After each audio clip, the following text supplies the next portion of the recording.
Ladies and gentlemen, my presentation is about the power of emotions. Great men near death who see with blinding sight. Blind eyes could blaze like meteors and be gay. Rage against the dying of the light. And you, my father. There on the sad hate, curse bless me now with your fierce tears I pray. Do not go gentle into the good night. Rage against the dying of the light. Dylan Thomas wrote this poem, Do Not Go Gentle into the Good Night, in 1951. And Dylan Thomas was a master of poem who could elaborate the deep down fear and loneliness of old men in front of their death when facing it. Fear was often common to be used by middle-aged monarchs to control people under their command. I often question myself, why did they fail overcoming fears? The answer was this: we were designed that way to fail overcoming fears. Connected by our limbic systems, visual and hearing input, which are eyes and ears, sends an electric signal. This takes a microsecond to deliver to our brains through the nerve system. And soon, brain transforms this electric signal to turn itself into a hormone that soon occupies the whole nerve system. This phenomenon is called emotions. So, what is emotions? Emotions are, I can say, it is a guideline, a defense system that helps the intelligent species to react and produce a better judgment in their lives. So let's take an example.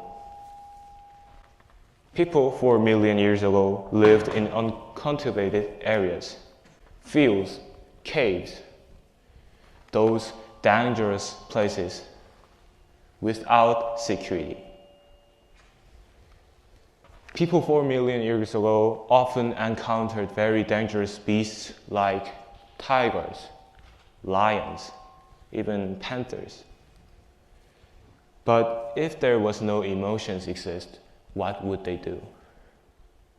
They would die immediately where they stand, because there will be no reactions come out, because emotions are the ones that outputs the reaction. But we are not designed that way. We will not die. In the situation, we will output two things, which are fear or bravery. In the case where if there's fear, we will run away from the beast.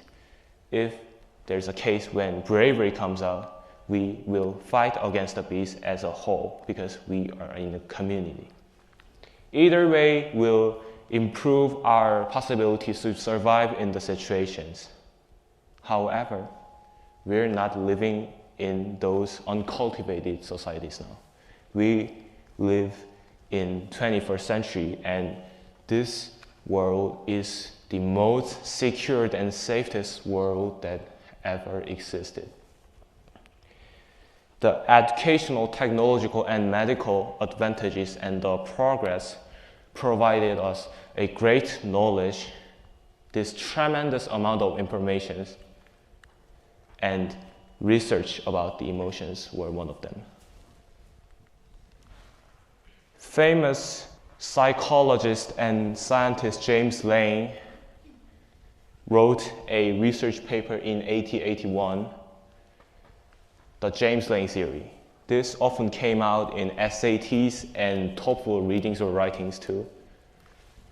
James Lange theory talks about the overall development of emotions in brain through the child's growing path to the adult. When a child is born, he or she is like a computer that was bought 1 day ago. There is no installed softwares. However, going through 3 months, they will have updates, and the first emotions will be created, which are pleasant and unpleasant, which outputs fear, smile or cry.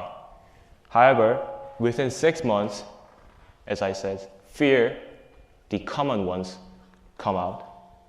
And within 2 years, there will be anger, jealousy, joy, respect, love, these complicated emotions. Exactly 12 or 13, 14 years later, there will be teenagers. They will have 24 definable emotions and thousands of compounded, complicated emotions, which are sometimes hard to describe. Emotions like when we feel like we break off from relationships. Emotions like when we see our colleagues die. As I have spoken before, we are living in the 21st century, and in this 21st century, the most civilized world, we don't need to try our efforts to survive. We form a villages, towns, cities, form a thousands of people group, and we define this group a society. In a society, we require interactions between humans to survive. Interactions include the trade of vocabulary, but also the trade of emotions too. This is when emotions become the obstacle for a human being to grow. People are designed selfish. This is not a bad thing. We are designed selfish, and this actually worked centuries and millennia ago when we tried hard to survive. Selfishness worked. However, when security is near and we don't need to put effort on survival, this becomes a problem. Selfishness gives emotional stress to others. My own biggest stress is handling emotional stress by handling human relationships in school. So here's the whole point of the speech. How do we use emotions efficiently? Emotions, as I said, are the tool, a guideline, or advisor that helps us to choose a right way, a beneficial way.